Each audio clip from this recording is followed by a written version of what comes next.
Okay, well, I hope you all enjoyed that little interruption, and you can see why.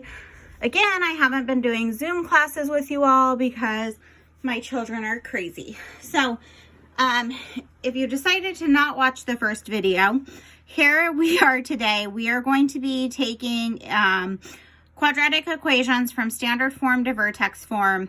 The one thing we need to remember is y equals ax squared plus bx plus c is our standard form quadratic equation. What we're trying to do is get it into vertex form, which would be y equals a x minus h squared plus k. This here is vertex form.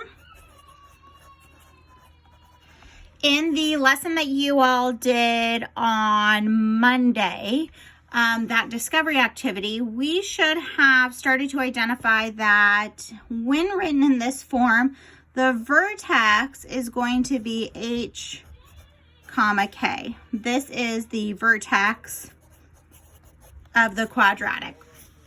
Okay, so in order for us to go from standard form to vertex form, we are going to be completing the square, using completing the square in order to transform this equation. So I'm going to walk you through an example here. If I have y equals x squared plus 12x plus 32. A couple things to remember. When we're completing the square, my a needs to be equal to 1. So if you're given a problem where a is not 1, you're going to need to factor out, you're going to need to divide, you need to do something with that in order to have a equal to 1. So the first step I do here is I try to get rid of my c. So the first thing I'm going to do is I'm going to move c to the other side. So I then have y minus 32 is equal to x squared plus 12x plus an unknown. That unknown is how we complete the square, if you all recall.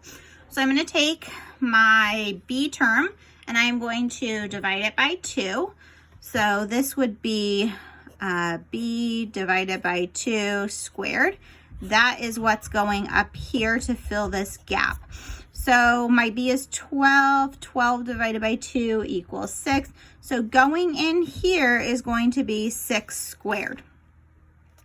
Whatever I do to the right side of the equation, I have to do to the left side of the equation because we need to keep things balanced, which I know you all know. So I'm going to have y minus 32 plus that 6 squared, which makes 36, is equal to x squared plus 12x plus, and then I'm going to leave this as 6 squared. Now we're going to go ahead and start to simplify this side of our equation for completing the square. So I again have y, I'm going to go ahead and combine these like terms just to clean this up a little bit. So I have y plus 4 is equal to, and this turns into x plus 6 squared. This should be looking familiar. Now this looks really similar to our vertex form up here. The only difference is I don't have that k value yet. So I'm going to move this back to this side to create my k value. In order to do that, I have y is equal to x plus 6 squared minus 4. So now I have written this in vertex form. I need to identify the vertex. So if we go back to our original equation here, this is a minus h. This is h that we're pulling out. Currently, this is a plus 6. So in order to have a positive 6 here, when the equation calls for a negative, that means that my 6 has to actually be a negative 6. So my vertex would be negative 6, comma, negative 4. And this would be the vertex of this quadratic, of this parabola. So there you have it. This is standard form to vertex form. Any questions, let me know. I hope you all are doing well. And that's about it. Have a great day, guys.